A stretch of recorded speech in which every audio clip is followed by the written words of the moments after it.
โรงเรียนองค์กรต่างๆให้มากที่สุดการใช้สื่อจะทำให้ผ่อนแรงและประหยัดทั้งคนและเวลาเทศนาผ่านสื่อเพียงคนเดียวเสมือนเราเนรมิตนักเผยแผ่ได้เป็นหมื่นเป็นแสนนักเผยแผ่นั้นนอกจากอบรมตามหลักสูตรธรรมดาเพื่อให้ได้วุฒิบัตรรับรองแล้วพึงอบรมเรื่องการเทศนาการเขียนการค้นคว้าซึ่งอาจจะเป็นเรื่องเฉพาะตัวแต่ก็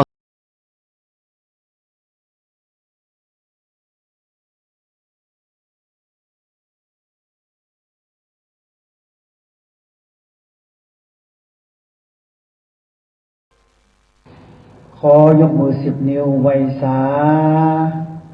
พระติรัตนแก้วเจ้าทั้ง3ประการอันมีพระพุทธเจ้าพระธรรมเจ้าพระสงฆ์เจ้าน้อมไว้สาปุญญาบารมีธรรมพระเดชพระคุณพระเถรานุเถระเจ้าคณะพระสังฆาธิการสามเณรเจ้าจุตนจุองค์ด้วยความเคารพยิ่งตลอดจนถึงครูบาอาจารย์ท่านเจ้าท่านผู้ฟังญาติธรรมแฟนรายการทุกท่านทุกคนด้วยความเคารพครับผมยินดีต้อนรับเข้าสู่รายการสัปปะเรื่องเมืองล้านนาวันนี้ก็มาฟังกันแถมเรื่องราวอันใดดีๆผู้อาจารย์ผู้นั้นก็จะได้มน้อมนำมาออกอากาศถึงพ่อแม่พี่น้องท่านผู้ฟังแฟนรายการนะครับสถานีวิทยุพระพุทธศาสนาขึ้น 104.50 ตั้งอยู่ที่วัดฝ่ายหินนะครับวันนี้ผู้นั้นมาละมารายงานตัวทุกวันอาทิตย์นะครับตั้งแต่ 10 โมงมื้อเช้าถึง 11 โมงเนาะเขามาฟังกันครับรายการสัปปะเรื่องเมืองล้านนาของพ่อจารย์ผู้นั้นยินดีต้อนรับทุกท่านทุกคนนะครับที่อยู่ในศาสนาพระพุทธเจ้าของเฮาอยู่กินตานงานบุญอันตั้งใดก็ไปกันเนาะคนล้านนาของเฮานี่เพิ่นว่าเป็นคนใจบุญนะปะไผก็ยื่นก็โยงเฮือโมดเพราะว่าจะปะขอทานปะพระสงฆ์องค์ข้าเจ้ามื้อเจ้าก็ปะกันใส่บาตรเนาะปะคนทุกข์คนยากคนลำบากก็ช่วยเพิ่นไปบ้านเหนือเกลือบ้านใต้ช่วยกันไปคนเมืองเชียงใหม่เฮานี่เพิ่นมีเมตตาบารมีมีเมตตาทุกท่านทุกคนเลยเพิ่นอินดูคนนะคนล้านนาของนาบางครั้งบางทีเนี่ยโอ้ไปฟังโซกะสมัยก่อนนี่เพิ่นไปฟังซอฟังซอแล้วก็ไปดูลิเกเนาะคนเฒ่าบางคนนี่ให้เลยนะไปฟังซอเวลาเพิ่นห้ามมัดมือห้องขนลูกแก้วอย่างเงี้ยหรือว่าเพิ่นเล่นลิเกเนี่ยโอ้เพิ่นเล่นสมบทสมบัติคนเฒ่าให้นะอันนี้แหละมันเป็นปิติพ่อแม่พี่น้องท่านผู้ฟังที่เพิ่นให้เนี่ยก็ใจอย่างมันเป็นปิติใจเพิ่นนี่มันคือถึงความเมตตาปราณีมันเลยเกิดน้ำตาออกมาน้ำตานี่มันเป็นนักเมตตาเนี่ยพ่อแม่พี่น้องท่านผู้ฟังถ้าคนเฮาได้อยู่ดีอยู่ได้น้ำตาไหลอันนั้นล่ะคนว่านะมันเป็นเมตตาเป็นนักเมตตาเวลาที่ครูบาอาจารย์ท่านเจ้าเนี่ยเวลาเพิ่นเอาพระอันเก่าพระแก่พระหลอดพระอย่างที่มันขลังๆนี่นะถ้ามันเป็นเมตตามหานิยมเพิ่นเอาปุ๊บขึ้นมาเนี่ยมันน้ำตาจะซึมเลยน้ำตาจะซึมอันนี้แหละมันเป็นนักเมตตาน้ำตาซึมแล้วก็ทีนี้ก็คนคิงจะลุกตามแข้งตามขาถ้าว่าเป็นพระเครื่องที่เพิ่นปลุกเสกมาดีอย่างนี้นะมันก็จะหันทันทีเลยว่าโอ้น้ำตาไหลนะถ้าว่ามันขึ้นบนหัววินอันนั้นนี่เป็นไปตังขามตังโคงตังเวทมนต์จันสูงเพิ่นปลุกเสกพระได้หรอกเวลาที่เพิ่นอยากจะดูนะครับว่าพระอันนี้เพิ่นปลุกเสกมาดีก่อยนะเพิ่นจะกำขึ้นมาแล้วประกอบนะโมตัสสะภะคะวะโตอะระหะโตสัมมาสัมพุทธัสสะนี่พุทธังอะระธนานังธัมมังอะระธนานังสังฆังอะระธนานังพุทธังปัสสิทธิเมธัมมังปัสสิทธิเมว่า3 รอบถึงนะโมถึงว่าอันเจิญพระเครื่องเนี่ยเรียบร้อยเพิ่นก็มาใส่อุ้งมือแล้วก็ยกยอขึ้นไหว้เจาะใส่เก้าใส่หัวแล้วก็อธิษฐานจิตว่าพระองค์เนี้ยมันเป็นเมตตามหานิยมหรือว่ามันเป็น แคล้วคลาดอย่างนี้กาเนี่ยเปิ้นก็ดูได้ครูบาอาจารย์ที่เปิ้นมีฤทธิ์มีเดชมีฤทธิ์เดชจ้าเนี่ยเปิ้นจะเก่งมากๆเลยพ่อแม่พี่น้องท่านผู้ฟังเวลาเปิ้นจับขนาดอยู่ในเสื้อนะเปิ้นเอามือไปแตะนอกเสื้อเปิ้นยังหูเลย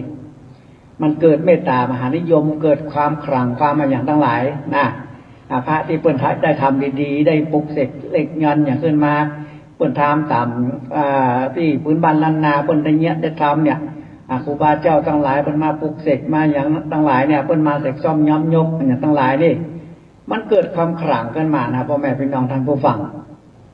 อย่างพระรอดละปูนเนี่ยสมัยเมื่อก่อนเนี่ยเมื่อวานยังนางจังปทีวีกับพระปู่ฤาษีนะรอดต้นจ้างขึ้นมาเนี่ยเปิ้นกับปลุกเสกเหมือนกันนะปลุกเสกเอาพุทธคุณของพระพุทธเจ้าเนี่ยเอาปลุกเสกเหมือนกันนะปลุกเสกทีนี้มันก็ดีขึ้นมามันก็เป็นกล้าเป็นศิลขึ้นมาโอ้เป็นร้อยล้านพันล้านนะพระรอดละปูนเนี่ยอันนี้ก็มาจากปลุกเสกของพระพุทธเจ้าของเราคาถาของพระพุทธเจ้าของเราพระสมณโคดมบรมครูเหมือนกันเพราะว่าจะเป็นพระสมเด็จพุทธจันโตเนาะองค์หนึ่งจะเป็น10 ล้าน20 ล้าน100 ล้านมันก็มาจากพระพุทธเจ้าของเรานี่แหละเขาเอาพระพุทธเจ้าของเขาเนี่ยไปปลุกเสกไปเสกซ่อมย้อมโยกไปไหว้ไปสาไปปลุกเสกว่าพระองค์นี้ขอคือมันขลังคือมันดีคือมันอย่างอันอย่างนี้พุทธะปลุกเสกขึ้นมาและทีนี้คนเอาไปใจมันเกิดพุทธคุณพ่อแม่พี่น้องท่านผู้ฟังเกิดพุทธคุณอย่างไรทุกอย่างเลยบอกว่าจะพระหลอดละปุณกับพระอย่างที่ว่าเลยก็พระสมเด็จพุทธจันโตอย่างหลายๆอย่างเลยไม่ใช่ว่าอย่างเดียวถ้าเพื่อทำเนี่ยดีทำดีเนี่ยมันจะเกิดพุทธคุณมากๆเลย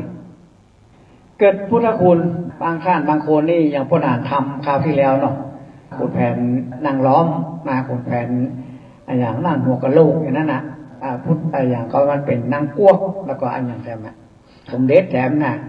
ทำเรียบร้อยปั้นคนเดียวแล้วก็เอาครูบาอาจารย์เพื่อเอาไปปลุกเสกโอ้ปากคุณว่ามันดีมากๆมันเกิดพุทธคุณพ่อแม่พี่น้องท่านผู้ฟังเกิดพุทธคุณอย่างไรคนพุทธเอาไปโอ้ปากคุณว่าเปิ้นโทรมาบอกเลยโอ้มีบริวารมีอย่างนักหนาป้าปั้นกิจการงานมันดีขึ้นมาหมดทุกสิ่งทุกอย่างดีขึ้นมากระทันหันเลย อันนี้เป็นความเชื่อส่วนบุคคลพ่อแม่พี่น้องท่านผู้ฟังความเชื่อส่วนบุคคลอันนี้ครูบาอาจารย์กรุงเทพพุทธาเพิ่นมาปลุกเสกปันโบราณนี่นะมาปลุกเสกแล้วเพิ่นก็เอาเนี่ยไปให้ผู้ชมผู้จาคนทั้งหลายดังกรุงเทพดังอีสานโต้หลายที่หลายทางเพิ่นเอาไปนครสวรรค์ตั้งหลายจังหวัดเพิ่นเอาไปแล้วก็ทีนี้เพิ่นมีญาติโยมนักเมยโยมอุปถากโยมเพิ่นมาขึ้นสู่โรงหามันนักเพิ่นผู้ชมผู้จาแบบโอ้ยสุดยอดเลยพ่อแม่พี่น้องท่านผู้ฟังพุทธคุณขึ้นทันทีพุทธคุณแหงมากๆเลยกาแม่นคายมารแบบโอ้กิจการของคนนี้มันซบเซาไปหนาเพิ่นว่าดีขึ้นมาทันทีเลยคนนั้นคนนี้ก็มาหาเข้าซึ่งด้วยหาขึ้นสู่ลงหาแบบมีบริวารที่มันไปแล้วมันติ๊กมาอีนะที่ประดาได้ปั้นได้อย่างขึ้นมาพระขุนแผนนางล้อมพระขุนแผนหงพายพระ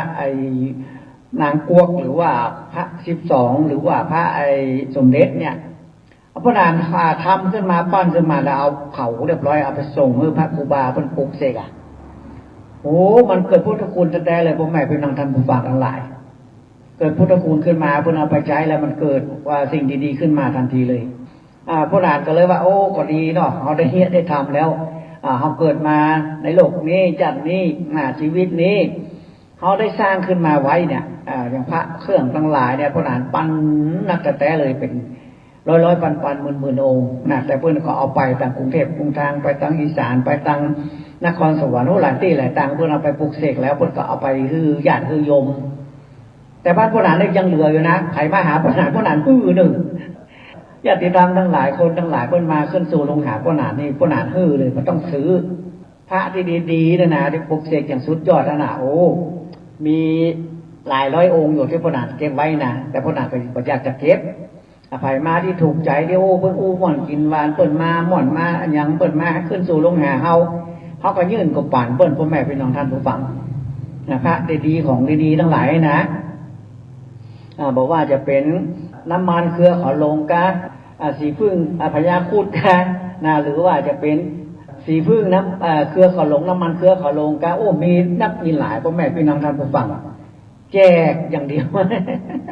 เปิ้นมาหาก็หันนะเอาฮือเปิ้นไปฮือเปิ้นไปอินโดเปิ้นว่าเศรษฐกิจบัดดีว่ะค้าขายหยังก็บัดดีว่ะมาล่ำมาโรยก็สตางค์วันๆ1นิ้วต้องจ่ายเนาะเดี๋ยวก็ค่ารถเดี๋ยวก็ค่าน้ำมันเดี๋ยวก็ค่าอัน Wi-Fi เดี๋ยวก็ค่าอันไฟฟ้าเดี๋ยวก็ค่าน้ำประปาเดี๋ยวก็ค่าเทอมลูกน้องแล้วตั้งหลายพ่อแม่พี่น้องท่านผู้ฟังเฮาก็ว่าเดี๋ยวพ่อหนานจะเอาฮือเด้อของดีเอาไปกาแม่นไข่หมานนี่นะ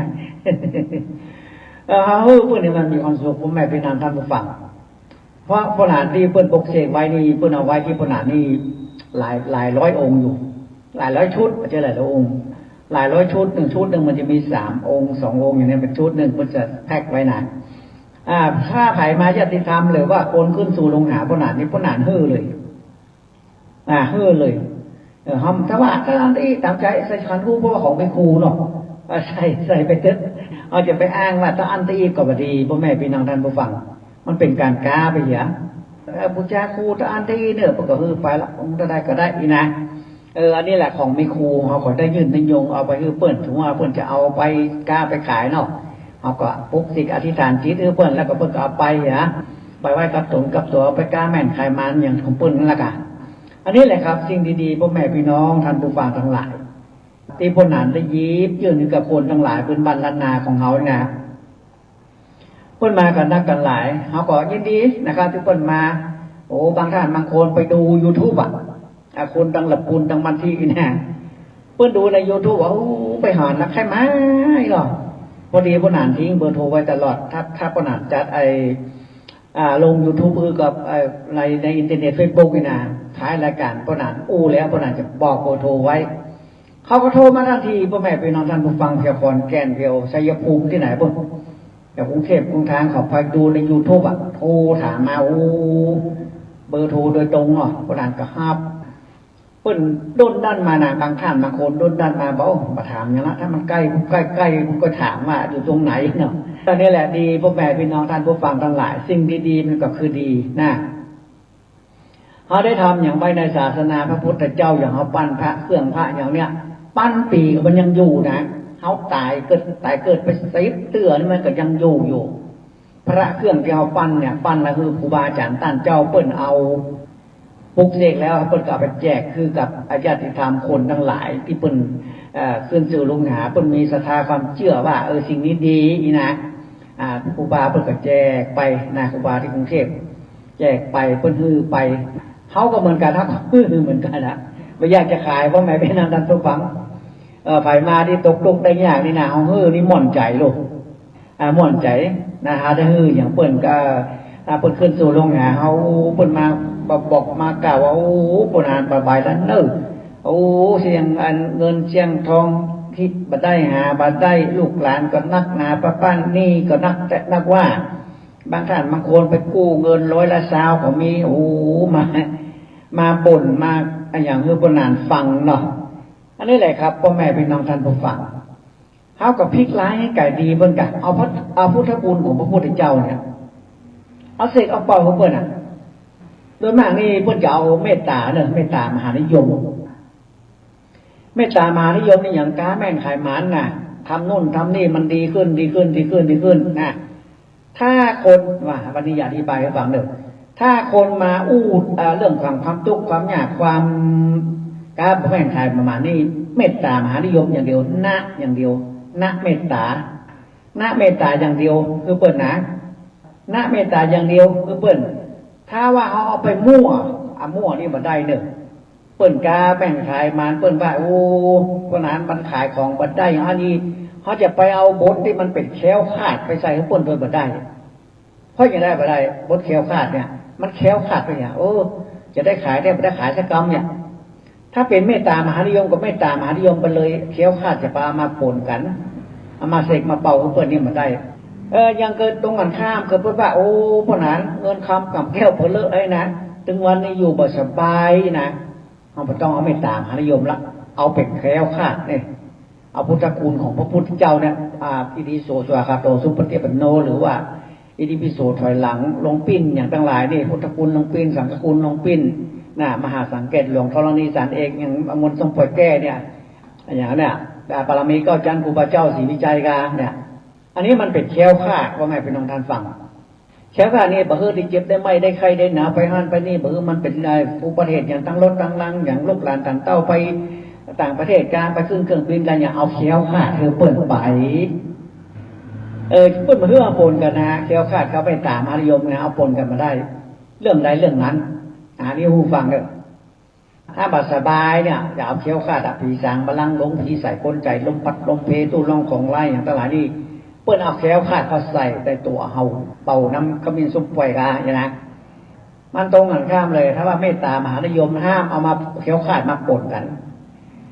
เมตตามหานิยมกับกล้าแม่งขายมันอย่างเดียวนะนี่มากล้าขึ้นนะทำการทำงานเจ้านายฮักเจ้านายหุงกันเนี่ยเมตตามหานิยมไม่นะเมตตามหานิยมนี่มันเป็นเจ้านายฮักเจ้านายหุงทั้งหลายนี่คนก็มาเสกมาเป่านะมาเสกมาเป่าว่าคาถาอันใดที่มันเป็นเมตตามหานิยมนี่อย่างพระเจ้า8 พระองค์เนี่ยตันเมสะทีโกเนี่ยมังสุเลโสอาปะนาปะสุสุปิอาทะจิติปุวิชิเวกุโกกะโคนามาอย่างนี้มันเป็นพระพุทธเจ้า8 พระองค์ตั้งในอดีตชาติทั้งปัจจุบันชาตินะโกกะโคนามามีหังเนี่ยโคก็คือโคตมะนะอันนี้แหละโลกเงาศาสนาพระพุทธเจ้าของเขานี่มันเป็นอย่างนี้นะพ่อแม่พี่น้องท่านผู้ฟังถ้าเอาไหว้ถึงคุณพระพุทธเจ้า8 พระองค์เนี่ยเขาว่าตัวย่อหรอตันเมสะทีโกมังสุเลโสอาปะนาปะสุโสปิอาทะจิตปุวิชิเวกุโกกะโคนามามิหังนางเขาว่าเนี่ยเขาก็นึกถึงว่ามันเป็นคาถาแก้วสารพัดนึกหรอกเขานึกสิ่งใดมันก็สมปรารถนาพระพุทธเจ้า8 พระองค์นี่นะมันสำคัญมากๆเลยศาสนาพระพุทธเจ้าของเรานี่บางครั้งบางคนสำคัญอย่างไรสำคัญกะเดี๋ยวปนานฟังยกตัวอย่างเล็กๆน้อยๆมาฟังเนาะศาสนาพระพุทธเจ้าของเราเนี่ยสมมติว่าไผ่เกิดลูกมาปุ๊บเลยนะตั้งชื่อสอดคล้องกับศาสนาพระพุทธเจ้าของเราเนี่ยชื่อไอ้ตันนี่นะตันเนี่ยมันเป็นไผ่เป็นเจ้าของสำนักงานที่ใหญ่ที่สุดในประเทศไทยเนี่ยตันเนสติกูเนี่ยตันหังกรตั้งอย่างทั้งหลายพระพุทธเจ้าเขาเนี่ยที่นี่เขาเอาตันมาตั้งเป็นชื่อลุงตันเนี่ยเป็นเจ้าของไอ้กิจการใหญ่ในเมืองไทยเลยสตางค์มีเป็น10,000 ล้านแสนล้านนะอันนี้แหละมันเกี่ยวข้องกับศาสนาพระพุทธเจ้านะครับชื่อคนเฮาเนี่ยชื่อคนเฮาเนี่ยมันเกี่ยวถ้าไปเกี่ยวข้องกับศาสนาพระพุทธเจ้ารวยลูกเดียวเลยรวยลูกเดียวเลยชื่อวิสาขาไอ้หนอวิสาไอ้หนอคนนั้นนี่บัดตายบัดตุกแล้วถ้าเอาสอดคล้องกับไอ้ในชื่อในศาสนาพระพุทธเจ้าของเราเนี่ยชื่ออานนท์เนี่ยถ้าอานนท์พระพุทธเจ้าเนี่ยตะโกนเฮาเอามาใจเป็นชื่ออานนท์นี่นะรับรองคนนั้นบัดตุกเลยมีฤทธิ์มีเล็ดมีฤทธิ์ที่จะค้าแม่งขายมารเลยอยู่ในโลกเงาศาสนาพระพุทธเจ้าเลยถ้าชื่อสอดคล้องกับศาสนาพระพุทธเจ้าของเราเนี่ยนะชื่อตันเนาะตันในกิจการใหญ่ที่สุดในประเทศไทยน้องเมย์มันเป็นตัวย่อของพระพุทธเจ้า8 พระองค์นะน้องเมย์ก็เหมือนกันน้องเมย์นี่เก่งมากเลยการแม่นไขมันน้องเมย์สัทีสัทีชื่อทีชื่อชะเนี่ยรับรองว่ารวยแน่ๆเลยสัทีโกมังสุเลชื่อสุเลกะโสชื่อเสื้อโสทลายมันมีคนนึงพระนางมุจจากชื่อวันป้ายะโสหรอคนนั้นบัดตุกเลยพ่อแม่พี่น้องท่านฟังต้นเนี่ยการเทศบาลมีสิอย่างเนี่ยเพิ่งกับขายเพิ่งกับอยู่กับเทศบาลเนาะชื่ออย่างว่าชื่อป้ายะโสยะโสธราเป็นป่านี่มันเกี่ยวข้องกับศาสนาพระพุทธเจ้าของเรามันดีมากๆเลยชื่ออย่างกระจ่างที่ตั้งแล้วมันเกี่ยวข้องกับศาสนาพระพุทธเจ้าของเรารวยเลยตันเมสัชีโกมังสุเลโสอาปานาปาสุสุชื่อสุกาเนี่ยสุนารีเนี่ยรวยเลยปีอาทาสิติปุวิชีเวกุโกกะโคนามามิหังนี่ชื่ออย่างชื่อโคโดมเนาะชื่อไอโดมเนี่ยคนนั้นรวยเลยพระสมณะโคโดมปรมกูเขาเนี่ยมันไปสอดคล้องกับพระพุทธเจ้าของเขาชื่อกัสปะกัสโปกาปูนาคามโนกันชื่ออย่างที่มันสอดคล้องกับศาสนาพุทธเจ้าเนี่ยนะรับรองคนนั้นนี่อยู่ม่อนกินหวานรวยเลยอย่างพระนานเหมือนกันพระนานนี่นับถือพระปู่ฤาษีนารอดเนาะที่เพิ่นเอายาคนถึงวัน เวลาไปมายามายุกมายาเป็นผู้ลองของไล่ผีใส่คนใส่นี่พระนารพระปู่ฤาษีนาหลอดแต่เขาครอบหัวครอบหูตันเมประเจตันเมเมอย่างเขามาอุสิวังพมาชิตามานี่มาลึกลือพระปู่ฤาษีนาหลอดมานี่มาปัสสิเมอมลึกลือมหาลึกลือมหานาโลโทฮิโลกะเลฮิเลปัญญังโดเนวาตูสูกาเอียงหัมโกลึกลืออาลหังอยู่แล้วหรือยังพ่อปู่ฤาษีนาหลอดขออัญเชิญเสด็จมาอยู่ตัวเอหิมามังเกิดลือพระกวาอุตังอาโดจะพระคาสาคงหงอาเนี่ยเอานี่แหละบทนี้แล้วพระนานี่ชื่ออย่างไกรสอนคันธาคือดอกไม้นะไกรสอนก็คือเกสรดอกไม้หอมไปทั่วโลก ชื่อนี่นะแล้วมันอย่างใดมันเกี่ยวข้องอะไรอย่างกับพระภูฤาษีไกรสอนนาคามันมาคล้ายๆกันไกรสอนคันธานี่กับพระภูกับไกรสอนนาคาไกรสอนนาคานี่เป็นสัตว์หิมพานต์พ่อแม่เป็นน้องท่านฟังสัตว์หิมพานต์สมัยพระพุทธเจ้ายังอยู่สัตว์หิมพานต์ตัวนี้เป็นสัตว์สองเพศที่เป็นชื่อพวกนานถึงวันนี้นะไกรสอนนาคาเนี่ยเป็นสัตว์สองเพศตั้งหัวเป็นพญานาค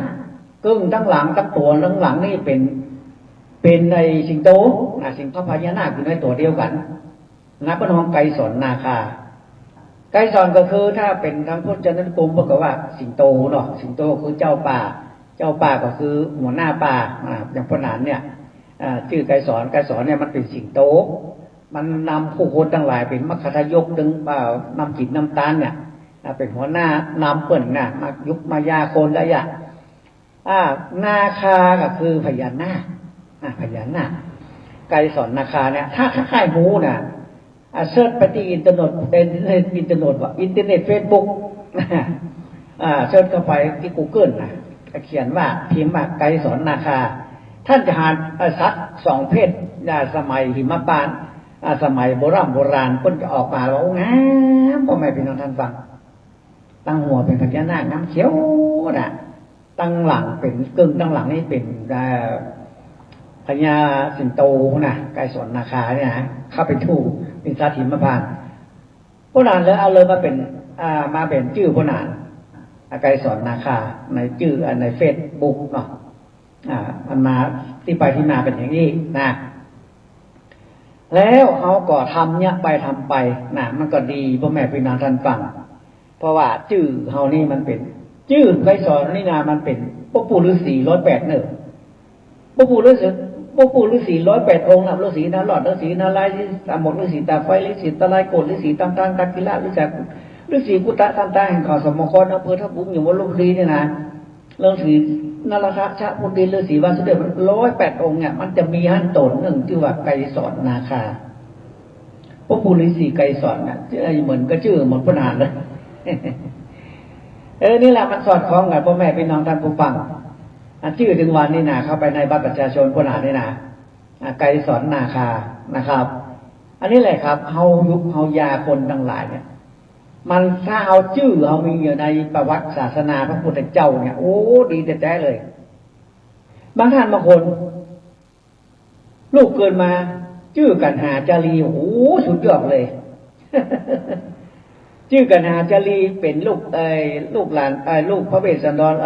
ลูกหลานพระเวสสันดรเนาะพระเวสสันดรลูกเวลาเพิ่นไปบวชแล้วผู้พามไปขอน่ะกันหาจารีชื่อกันหาจารีเพิ่นบ่ได้ห้ามบ่ใช่ลิขสิทธิ์นะชื่อหมู่นี้นะชื่อในศาสนาพระพุทธเจ้านี่เพิ่นบ่ลิขสิทธิ์ชื่อกันหาคือจารีบ่ใช่โอ้ลิขสิทธิ์ชื่อนี้เน้อบ่ใช่เพิ่นบ่ลิขพระจะใส่อย่างไรก็ได้ชื่ออานนท์เนี่ยพระอานนท์เนี่ยได้มันเป็นอย่างนั้นพ่อแม่พี่น้องท่านผู้ฟังชื่ออย่างจ้างก็มันที่มัน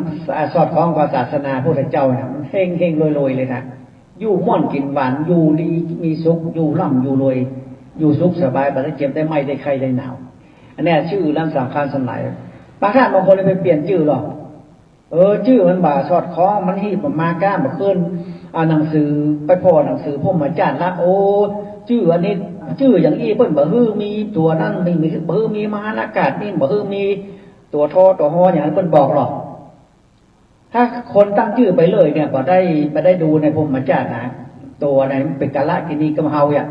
มันเจ็บไข้ได้ป่วยอะไรอย่าเฮามาตั้งชื่อตัวเก่าเฮาบ่ฮู้อย่าบางคนนี่ไปเปลี่ยนชื่อหรอกเปลี่ยนได้ไม่ใช่แปลงเปลี่ยนได้เปลี่ยนที่สำนักงานกรมทะเบียนเปลี่ยนชื่อได้นะเปลี่ยนชื่อนามสกุลนี่ยากหน่อยนามสกุลนี่เปลี่ยนต้องเปลี่ยนเพิ่นจะต้องสืบว่ามันไปสอดคล้องกับภายตรงใดนี่นะชื่อนี่เปลี่ยนได้เลยเปลี่ยนอย่างไรถ้าชื่อเฮาบ่เป็นมงคลชื่ออย่างที่มันบ่ดีนะชื่อมันบ่ดีมันบ่อย่างมันบ่แห้งบ่ลอยนะถ้าเปลี่ยนได้นะชื่อนี่เฮาไปเปลี่ยนนี่นะเพิ่นจะถามเฮาหรอกสมมุติว่าน้องชื่อจะใส่ชื่ออย่างลูกสมมุติว่าน้องว่าสุริพรเนี่ยสมมุติเป็นแม่หญิงเนาะสุริพรสุริพรนี่แปลว่าอย่างลูกต้องเพิ่นจะถามแปลด้วยต้องบอกคำแปลเพิ่นเลยเทวดารักษาการอย่างกายว่าบอกคือเปิ้นคำแปลคำว่านั้นๆนะมันจะมีอยู่เพราะแม่เพิ่นจะถามหาสิ่งทั้งหลายเนี่ยมันดีมันเป็นสิ่งดีที่พระอาจารย์พระนันไกรสอนได้ยิบยื่นให้กับคนทั้งหลายเอาเวลาพระนันเจิมมือคนทั้งหลายนะพ่อแม่พี่น้องท่านผู้ฟังเจิมมาอย่างเจิมโจกเจิมหลักเจิมดวงอย่างทั้งหลายเนี่ยมันเป็นความเชื่อคนส่วนบุคคลพระนันจะเจิมตรงไหนเข้าใจก่อนจุดแรกเนี่ยจุดระหว่างคิ้วนะคิ้วกับคิ้วระหว่างคิ้วหน้าผากเนี่ยคิ้วสองผากเนี่ยตรงกลางคิ้วพอดีที่เรายกมือไหว้สายเราเอามือไหว้กันไปจิกบางคิ้วนั่นนะอันนั้นพวกนั้นจะเจิมเป็นจุดแรกเลยเพราะอย่างไปเจิมถึงเป็นจุดแรกพวกนั้นจะมีกับฝากอันไม้โจกกับฝากประยมกับฝากอันอย่างทั้งหลายนี่เพิ่นเอามาเจิมหน้ากับฝากไม้รักเนี่ยเพิ่นมาเจิมหน้าผากเจิมตรงบางคิ้วเนี่ยบางคิ้วนี่มันเป็นจะใดงูก่อนคนเฮาจะเกิดมาเป็นมนุษย์เป็นโลกเป็นมนุษย์มงคลนี่นะจุดแรกที่มันกำเนิดเนี่ยคือบางคิ้วนี่แหละเป็นจุดแรกที่มันไปตัวสเปิร์มตัวอย่างที่มันจะเกิดเป็นตัวเด็กขึ้นมาเนี่ยมันจะเป็นจุดบางคิ้วเนี่ยเป็นจุดแรกจุดสมองบางคิ้วนี่แหละเป็นจุดแรกที่เกิดออกมาเป็นเม็ดน้อยนะแล้วทีนี้สเปิร์มมันอย่างมันตัวสจิมันก็จะวิ่งเข้าไปตรงหน้าผากพอดีมันจะเป็นหน้าผากในเป็นจุดแรกนะการวางคิ้วนั่นแหละเพิ่นครูบาอาจารย์ท่านเจ้าหรือว่าเพิ่นแต่งงานเพิ่นอย่างเนี้ยเพิ่นจะต้องเจิมที่วางคิ้วก่อนเพราะว่าเป็นจุดแรกที่เราเกิดมาเป็นมนุษย์เป็นคนนี่นะอย่างพวกนั้นก็เหมือนกันเขาจะเจิมจบเจิมหลักเพื่อมาจะต้องเจิมเนี่ยวางคิ้วเนี่ยวางคิ้วสองฝั่งที่หน้าผากเนี่ยเราจะต้องเจิมหลักเวลาเพิ่นจะลงท้องที่ต้องก่อนเด็ดที่หน้าผากนั่นแหละเวลาจะเจิมด้วยไม้มงคลก็เจิมที่หน้าผากนั่นแหละเป็นจุดแรกนะเจิมนะติโยเทวะมโนสนังติโยธรรมามุตตโมมนกถากไว้ว่านะสิริหานะปิยเมตตานะโมกุลุนานะมหานิยมนะพระพรหมศิลานะปัญญานะปุญญาบารมีนะมหาสตินะมหาสีสุขนะขอมันเกิดเป็นนะเมตตาค้าง่ายขายดีมีกำไรค้าง่ายขายคล่องมีเงินมีทองเหลือกินเหลือใจนะองค์สาริกาตัวพี่จงมาเป็นทององค์สาริกาตัวน้องจงมาเป็นเงินไหลนองทองไหลมาพุทธจากกระไผ่ไปแล้วพอเพ่งเนี่ยยิ่งเย็นยิ่งเข้าใจเย็นชาติไม่จิตเมตตานะมหาเสน่ห์มหานิยมชมชอบอมนารายกันจิวะองค์พญาพุทธพุทธันแล้วรวยนะได้เงินนะได้ทองนะได้ทรัพย์นะเมตตานะลังอาถรรพ์พระสยามเมนโทวโลอิติพุทธสังมิอิติอรหังสาสกยังวรังพุทโธนะโมพุทธัญญะอิติปุจจาจะมารัจจาสัพพะสนิหาหลังสัมมาสัมพุทโธมายาตายำดีวันชัยมรสีสัปรีละโพนะโมพุทธัญญะโอ้ยาวอยู่อันนี้ว่าเป็นน้ำจิ้มมาได้ก็จะเขียนตัวหน้าเนี่ยหน้าไว้ติดหน้าผากเลยเป็นหน้าทองติดตรงที่เราเริ่มเกิดใหม่ที่เป็นตัวสเปิร์มจะเข้าจะเป็นคนนะมันตรงหน้าผากนั่นเป็นจุดแรกที่คนเขาจะมาเกิดนะครูบาอาจารย์ตั้นเจ้าเพิ่นเลยลงหน้าทองติดหน้าผากนะเพิ่นจะเขียนตัวหน้าติดหน้าผากตัวเตียงตรงที่เราเกิดนะหรือว่าเอาทองคำปีทองคำบริสุทธิ์เขาติดติดที่หน้าผากที่เราเกิดมาเป็นครั้งแรกนั่นนะบางท่านบางคนครูบาอาจารย์ตั้นเจ้าบางคนเพิ่นเอาหน้าตลกใส่หรอหน้าตลกเฮฮออย่างนั้นนะหน้าตลกนี่จะเขียนมันจะเขียนโค้งลงมาแล้วมันจะมนขึ้นไปแล้วจะมนทางบนสองอันแล้วก็มนมาทั้งโลกเราไปกูหน้าลงอันนี้หน้าตลกเอาไปดูในเน็ตได้หน้าตลกเป็นยังไงนะพิมพ์ก็ไปดูหน้าตลกมันจะเหมือนหน้าธรรมดานี่คล้ายๆเลข5คล้ายๆเลข5แต่มันไม่ใช่เลข5เพราะจะเป็นตัวหน้า นะได้เงินนะได้ทองนะได้ทรัพย์นะเมตตาด้านล่างอาถรรพ์พระแต่ยังไม่ต้องเป็นนะหมดละเพิ่นจะเจิมด้วยนะพ่อแม่พี่น้องท่านผู้ฟังทั้งหลายอันนี้แหละครับอันใดที่เราเกิดมาเนี่ยเราก็ต้องต้องทำครูบาอาจารย์ท่านเจ้าก็จะเจิมที่หน้าผากเลยคนจะแต่งงานก็เจิมมาแป้งเจิมที่หน้าผากเลยหลายท่านหลายคนก็จะทำพิธีมงคลอย่างทั้งหลายเนี่ยก็เจิมที่หน้าผากสมัยก่อนโบราณเนี่ย เดี๋ยวก่อนเนอะสมัยก่อนเมื่อ40 ปี50 ปีที่แล้วนะเวลาเพิ่นมีลูกน้อยนะลูกน้อยนอนน้อยเพิ่นเกิดใหม่เนี่ยเวลาเพิ่นจะเอาลูกน้อยไปแอบบ้านใต้บ้านเหนือเนี่ยเพิ่นจะเอามิ่นมอนึ่งน่ะเอามาปิดที่หน้าผากที่อันตกที่เพิ่นเกิดมานั่นน่ะที่หน้าผากวางคิ้วน่ะเหมือนเพิ่นลงหน้าน่ะเพิ่นเอามิ่นหม้อแกงก็ได้หม้อนึ่งก็ได้โดยเฉพาะเพิ่นจะเอาหม้อนึ่งมิ่นหม้อนึ่งนี่พอเพิ่นดังไฟหลัวนี่มันหม้อนึ่งมันดำหรอกเพิ่นจะเอามือจิกมิ่นถูมิ่นแล้วมาติดหน้าผากที่นี่อย่างการผีการสางผีสางพลังตรงผีตักผีตอนอ่อนนี่มันผีมันตักหรอกเดี๋ยวมันก็ไปมาแล้วมันจะให้เมื่อค่ำเมื่อคืนนี่กะเพิ่นเอาผีผู้ดำเนี่ยดำผีหม้อข้าวต่อไฟน่ะเอามิ่นหม้อปิดหน้าผากเลยเพิ่นเอาติดหน้าผากแล้วเพิ่นก็อุ้มลูกเพิ่นไปมันไตมันเหนือไปหาพ่อหาแม่หาอุ้ยหาลุงอย่างไรนะอันนี้แหละมันเป็นพญาภูมิปัญญาของคนเมื่อก่อนเป็นพญาของคนเมื่อก่อนนะเวลา ผีหม้อข้าวต่อไฟเนี่ยมันมีพ่อแม่พี่น้องท่านผู้ฟังเวลาเพิ่นกินข้าวอย่างแรกหมดเพิ่นเอาข้าวคือหมาคือแมวอย่างงนละเพิ่นจะรับจะนอนได้นะคนเฒ่าเมื่อก่อนนี่เพิ่นดังไฟก้อนเศร้า3 ก้อนดอกเวลามาลนเป็นเสาทางโลกดอกสมัยก่อนนี้มีก้นเศร้า3 ก้อนก้อนเพิ่นจะรับเนี่ยเพิ่นเอาเข้ามา3 ก้อนนี้หมกปากหัวมือนี่เพิ่นเอามาใส่ยองก้นเศร้าเพิ่นบอกว่าผีปูดำเนี่ยดำผีหม้อข้าวเตาไฟว่ะเนื้อผีปูดำเนี่ยดำผีหม้อข้าวเตาไฟจากเมื่อคืนนี้ก็ขอรับก็คือได้เจ็บได้ไหมได้ไข้ได้หนาวดูแลบอกไว้ลูกหลานการเต้างอควายไก่เป็ดไก่หมูหมาอย่างเลยนะแล้วก็พ่อแม่เป็นน้องท่านผู้ฟังเพิ่นจะทำอย่างนั้นเป็นประจำเลยเพิ่นทำเป็นประจำเลยถ้าว่าจะนอนแล้วก็เอาเข้ามาใส่เลย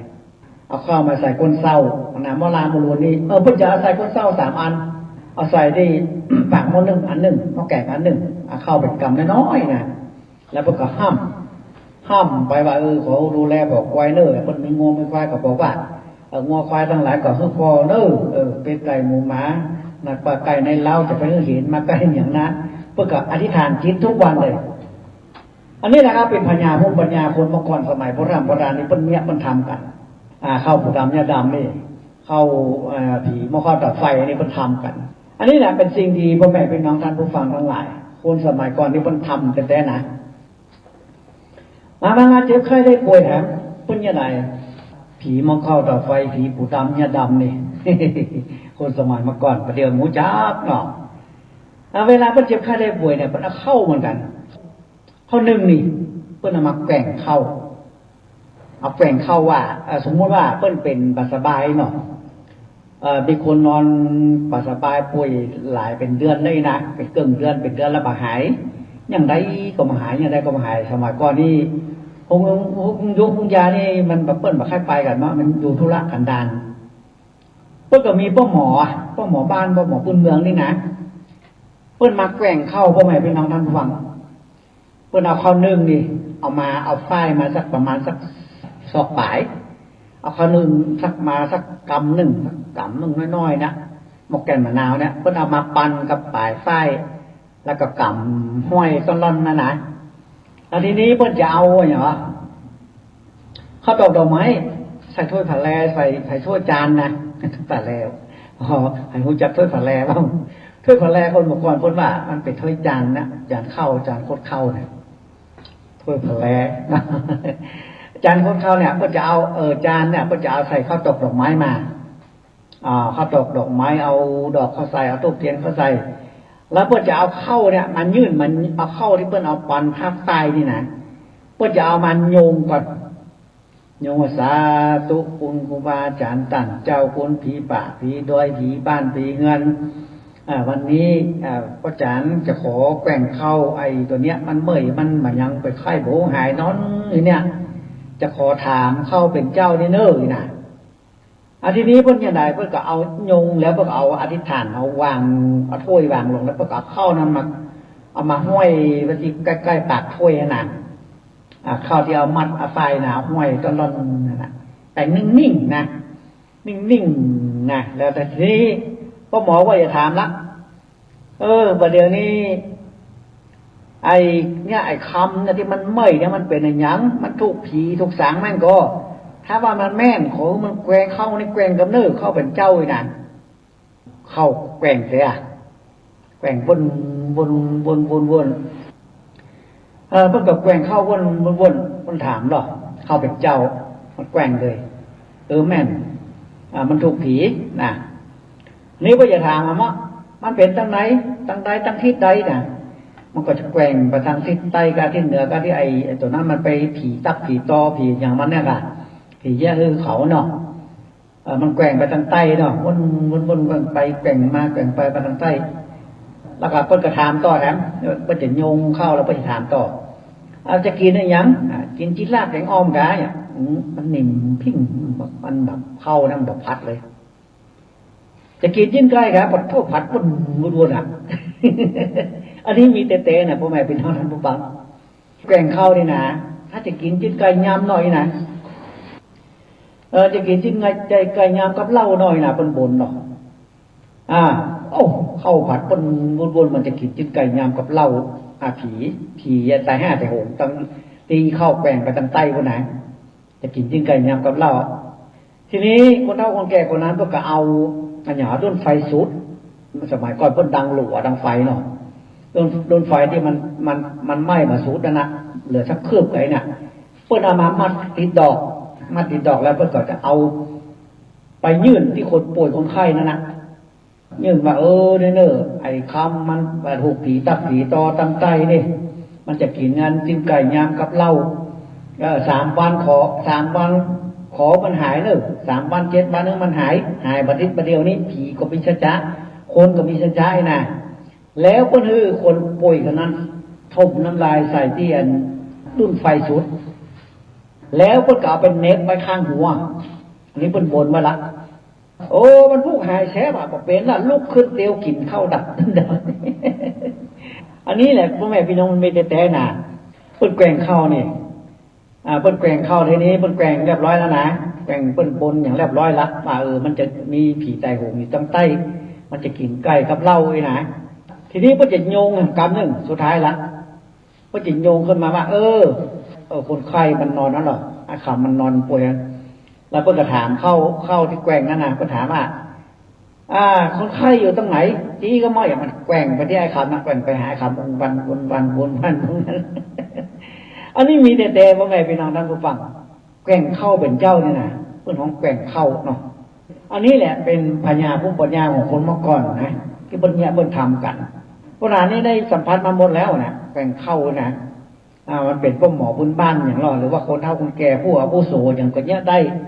พ่อแม่เฮาคนเนี้ยได้หมดเพิ่นเนี้ยได้นะเพิ่นทำได้เพิ่นก็คนก็ต้องกระหายเลยนะ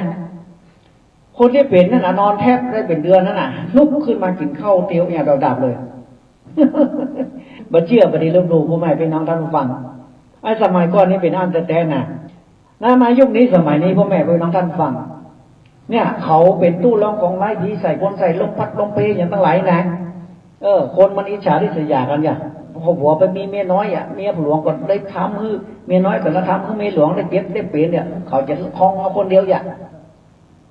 เลยใส่ได้ไอ้คาถาอาคมนะฆ่าทำคือเขาเจ็บเขาป่วยเขาจะไปฆ่าคนตายจะไปแทงคนตายก็เป็นผิดกฎหมายเนาะใจคาถาอาคมใจของขลังนะเอามาฆ่ามาทำกันคือคนเขาเจ็บเขาไข้เขาเมื่อยเขาไข้อย่างนี้มันมีนะพ่อแม่พี่น้องท่านฟังสิ่งเหล่านี้มันมีแต่เลยมีมากๆเลยบางท่านบางคนนี่ไปจ้างผีหรอกไปจ้างผีมันมีอันนี้มีในตำนานนะไปจ้างผีประจาบุญ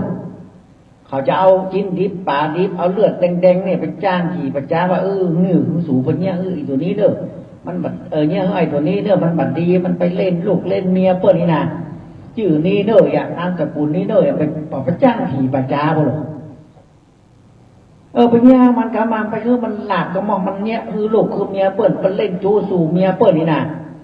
เปิ้นเอาจิ้นดิบป่าดิบหรอเลือดดิบเนี่ยเปิ้นเอาไปจ้างผีปะจ้าผีตายกลางปะจ้าเปิ้นค่ายตายกลางตั้งวัดผีแต่ห้าแต่โยมยังปะจ้างเปิ้นน่ะอันนี้แหละมันมีแต่เลยพ่อแม่พี่น้องท่านผู้ฟังแล้วก็มันมีอย่างเงี้ยเขาก็มาหาพระนานนะปราณโอ้บ่สบายนะโอ้เป็นอย่างหมูเนี่ยเป็นหมูจักเจือไปองยาเบิ่งก็ว่ามียังเฮาขอพระนานฮดน้ำเขาไม่สุกไปก็ไม่น่ะเอาพระนานก็เอาเนี่ยธรณีสันธรณีสันลงมาคอยปรมีเก้าจันทร์ครูบาเจ้าศรีวิจัยมนต์สมปวยแก้เนี่ยเอาไปเสกไปเป่าใส่น้ำขมิ้นสมปวยใส่เข้าใส่หัวเขานะมันก็หายพ่อแม่พี่น้องท่านฟังหายเพราะว่ามันเป็นพุทธคุณของพระพุทธเจ้าอ่ะหายหายได้เลยมหาสังเกตหลวงธรณีสารเนี่ยมันแคล้วคลาดศัตรูแคล้วคลาดสีสังบาลังโดงน่ะเป็นเจ็บไข้เป็นเมื่อยเป็นไข้เป็นไข้บูหายเป็นจำเจาะด้อยผีใส่คนใจตุ้นลงของไร้นั่นแหละลมพัดลมเพหรือว่าผีตัดผีตอยนะคนในนี้ล่ะพ่อแม่พี่น้องท่านฟังมันเลยเป็นมาสบายขึ้นอย่างขึ้นหาคนนานนะกะหรือว่าคือหาตุ๊ลุงตุ๊กุ้ยตุ๊ปู่ตุ๊ลุงที่วัดในวาที่เปิ้นเป็นทนเท่าทนแก่อย่างครูบาเจ้าทั้งหลายที่เปิ้นเป็นอย่างวัดทัดคำนี่ก็ได้นี่ท่านพระครูวัดทัดคำเก่ง เป็นเจ้าตำรับตำรานี่เป็นครูบาอาจารย์พ่อหนานเลยท่านพระครูอโดนศิลกิจนี่เจ้าคณะตะกลหายานี่โอ้เจ้าตำรับตำราพ่อแม่พี่น้องท่านฟังหลายครูบาหลายท่านหลายคนก็มีกระท่องกระถามีของดีอยู่อย่างครูบาจันตะก็มีกระถามนต์สมปวยแก้เนาะแก้เนื้อป่วยเนื้อเนี่ยอันอย่างตั้งหลายนั่นน่ะที่โน้นกระถามนต์สมปวยแก้ที่ปนันเคยว่านะใครก็ได้มาบ้านปนันเนอะปนันยินดีแก้คือฟรีๆพ่อแม่พี่น้องท่านฟังองค์สิทธิการครูบาอาจารย์ครูได้กล่าวไว้แก่ครูว่าองค์พ่อปู่สมปวยไม่ยากสมปวยแต่ก่อนมาหลังสู่โยบนที่สูงแหล่งล่าหยกขอบฟ้าจักรวาลบัดนี้สู่มาตั้งอยู่บนดินเกิดเป็นต้นพระพุ่มเกิดเป็นคุ้มพระพายตายมันน้องเมืองหนาหลักมันต้องดินดำหลักมันต้องดินแก่นตุ๊กยิงใจเนื้อแต่หามึง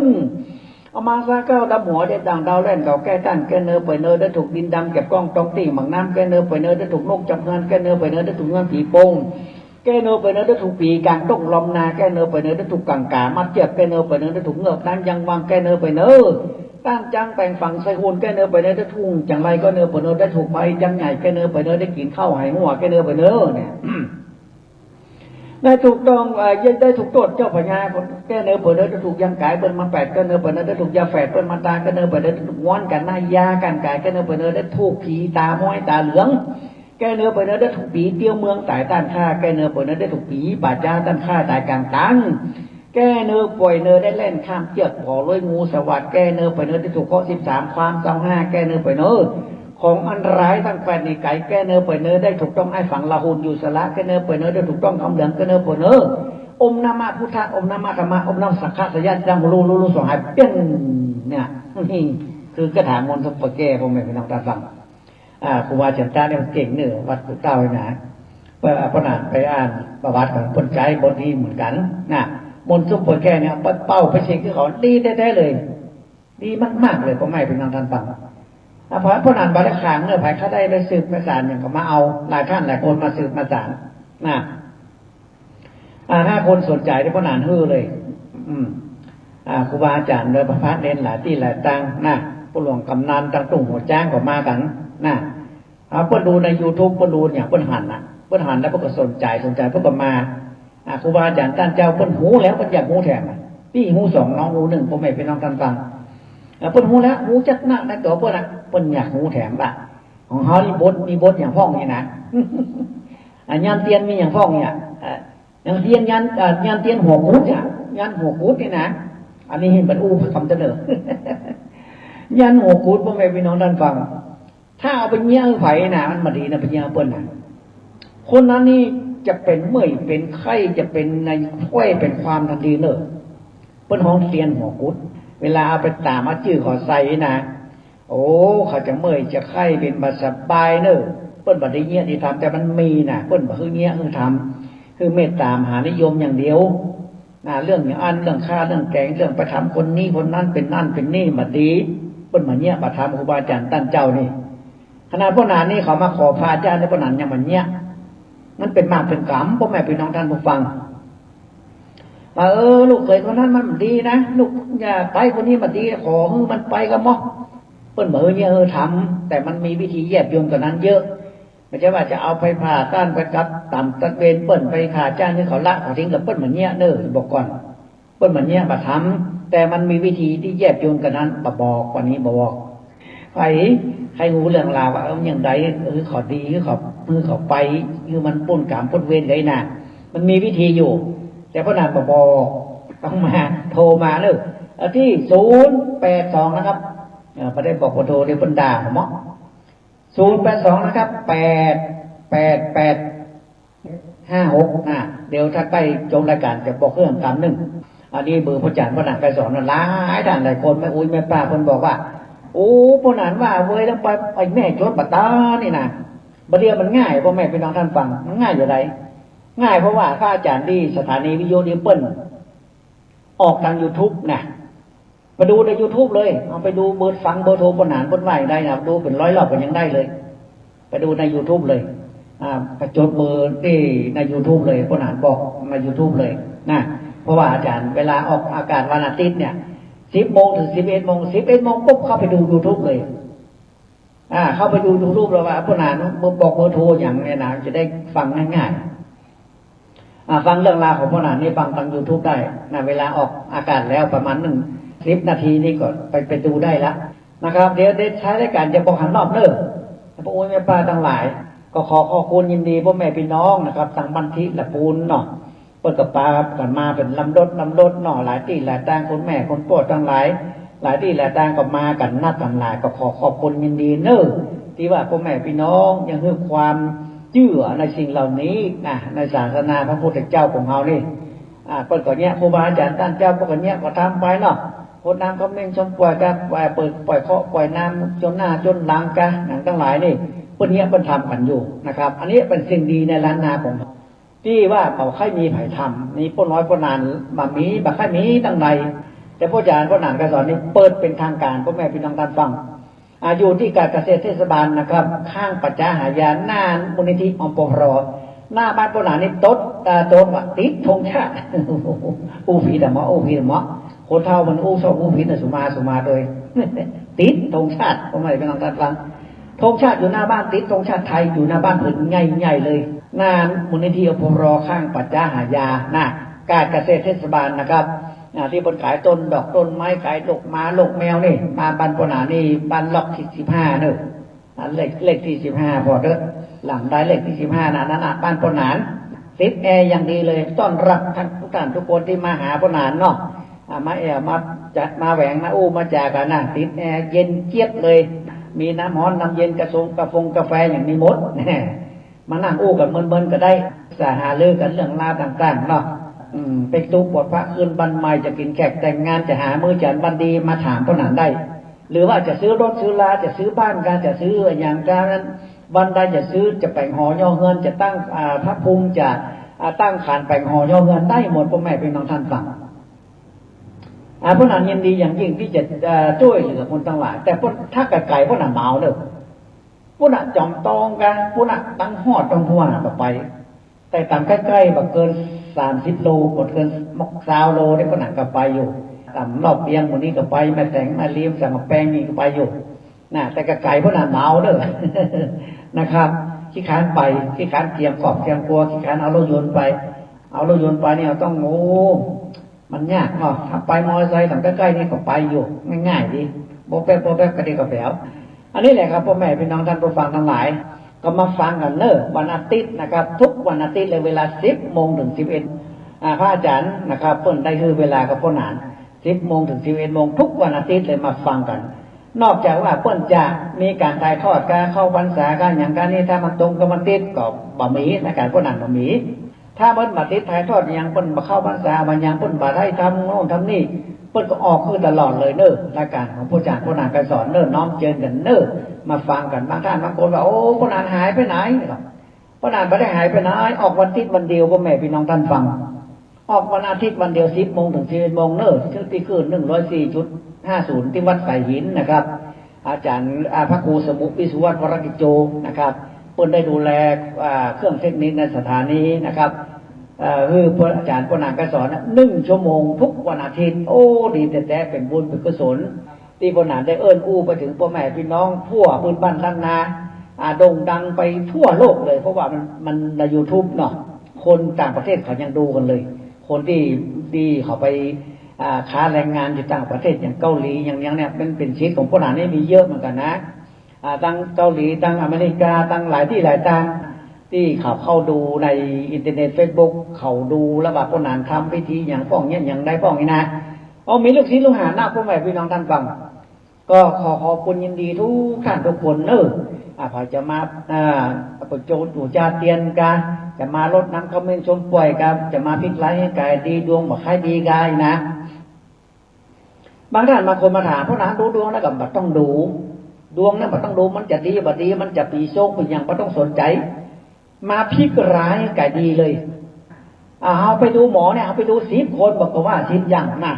เขาไม่ต้องไปดู10เขาไปดู10 หมอมันก็ว่า10 อย่างมันตัวสอบประทานดอกสู้เฮามาพลิกไล่ให้กายดีทำเนี่ยให้มันดีไปเลยชีวิตเราจะเป็นได้กับแจ้งขอเฮาอย่าทำให้มันดีเลยพลิกไล่ให้กายดีเสริมดวงเสริมดวงเพราะหนานมีของดีหลายอย่างเสริมดวงโคดำก็เป็นชมปล่อยมาปุจงปุจจานี่ตัวเตียนเนี่ยอย่างทั้งหลายนี่นะครับอันเนี้ยเป็นความเชื่อส่วนบุคคลพ่อแม่พี่น้องท่านบางท่านบางคนว่าเชื่อว่าเป็นอย่างถ้าท่านมีความเชื่อว่าสิ่งนี้ดีปู่แม่ป้าพ่อลุงปู่ทวดเฮาเพิ่นเนี้ยเพิ่นทำกันเพิ่นเสกน้ำมนต์เพิ่นเสกส้มปล่อยเพิ่นมีกระทงกระถาพวกโน่นนี่นะถ้าท่านมีความเชื่อน้อมเจิญมาบ้านพ่อด่านเลยโทรมาเดี๋ยวพ่อด่านจะบอกว่ากำเหลือเวลา6 นาทีเนี่ยจะถึงคืนเวลาตามสถานีเพิ่นไปนะครับทุกวันอาทิตย์มาฟังพ่อด่านนะครับก็ขอบคุณยินดีทุกท่านทุกคนนะครับที่มาบ้านพ่อจานพ่อด่านไปสอนวันนี้ไผที่จะมาหามือจันบันดีไปตุปอดฟ้านเกินบ้านใหม่หรือว่าสร้างสรรค์พระภูมิกาจะซื้อรถซื้อลากาจะซื้อบ้านก็จะแปลงหอย่อเงินน้อมเจริญโทรมานะครับจะได้คืนเวลาตั้งสถานีเปิ้นไปนะครับวันอาทิตย์หน้ามาปะกันใหม่วันนี้ขอยกมือซิมนี้ไว้สาล่ำลาไปก่อนติดหน้าปะกันใหม่จะตาโรธรรมาวันอันติอายุวันโนสุขังปะลัง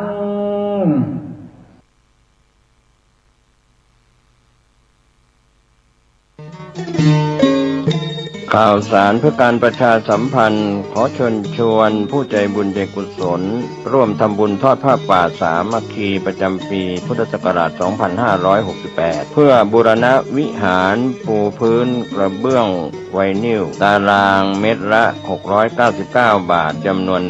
150 ตารางเมตรทำโครงเหล็กป้องกันนกรอบวิหารราดพื้นเททรายล้างหน้าวิหารราวบันไดเหล็กสแตนเลสทาสี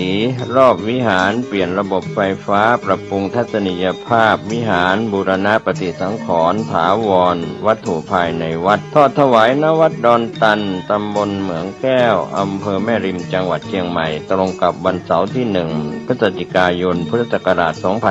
2568 ช่วงเช้า 9:39 นาทีเป็นต้นไปก็ขอเชิญชวนศรัทธานักศีลนักบุญทั้งหลายร่วมงานบุญทอดผ้าป่าสามัคคีครั้งนี้เพื่อบูรณะวิหารปูพื้นกระเบื้องไวนิลรวมไปถึงทำโครงเหล็กป้องกันนกรอบวิหารราดพื้นเททรายร้างหน้าวิหารราวบันไดเหล็กสแตนเลสทาสีรอบวิหารเปลี่ยนระบบไฟฟ้าปรับปรุงทัศนียภาพวิหารบูรณะปฏิสังขรณ์ถาวรวัตถุภายในวัดดอนตันตำบลเหมืองแก้วอำเภอแม่ริมจังหวัด